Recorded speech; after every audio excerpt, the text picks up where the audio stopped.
தம்பி அபி மூலமாக நான் ஆல்ரெடி இந்த படம் பார்த்துட்டேன். சமீபத்தில் சினிமாவில் வந்து எவ்வளவோ கதைகள் இயக்குநர்கள் நிறைய பேர்ட்ட கதை கேட்டிருக்கோம். இந்த தம்பி முக்கியமாக சொல்கிறப்ப நான் ஒரு ரசிகனாக அவருக்கு இந்த கதையை கேட்டிருக்கேன். கதை சொல்கிற விதம் அப்படியே படம் பார்க்குற மாதிரி இருக்கேன். அது அப்படியே இந்த படத்தை நான் திரும்பி பார்க்குறப்போ ஒன்று கூட ஒரு சூழ்நிலை மிஸ் ஆகவே இல்லை. சசிகுமார்னு நான் எப்போவுமே சொல்லுவேன், என்னோட ஹீரோ அப்படின்னு சொல்லுவேன். தம்பியோட எண்ணம் போலவே இந்த படம் இன்னைக்கு அத்தனை ஆர்டிஸ்ட் ஒருத்தருக்கு போட்டு பண்ணிருக்காங்க. அற்புதமான தொழில் கொடுக்க ஒட்டுமொத்த ஃபேமிலி எல்லாரும் தயவு செய்து ஒரு 2 நாள் டைம் கூட இந்த படத்தை வந்து காணுங்க. இது தவற விடக்கூடாதுன்னு நினைக்கிற ஒரு படம். நல்லா அப்படி ஒரு அரசியல் உள்ள இருக்குது.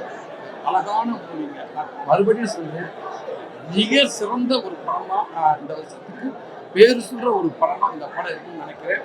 தமிழ் சினிமாவில் அபிக்கு அன்பு தம்பிக்கு அற்புதமான ஒரு தவிர்க்க ஒரு இடம், சிறந்த இயக்குனர் ஒரு இடத்துல அபி இருப்பாங்க என்பது மிகச்சிறந்த படம். சசிகுமார் அண்ணனோட படங்கள்லேயே நான் திருப்பி சொல்கிறேன், அவருக்கு சுப்பிரமணிய படம் இப்போ பேர் சொல்ல 2-3 படம் இருக்குது. காலத்துக்கும் பெருமைப்படக்கூடிய ஒரு படமாக டூரிஸ்ட் ஃபேமிலி எங்கள் அண்ணனுக்கு இருக்குன்னு நினைக்கிறேன்.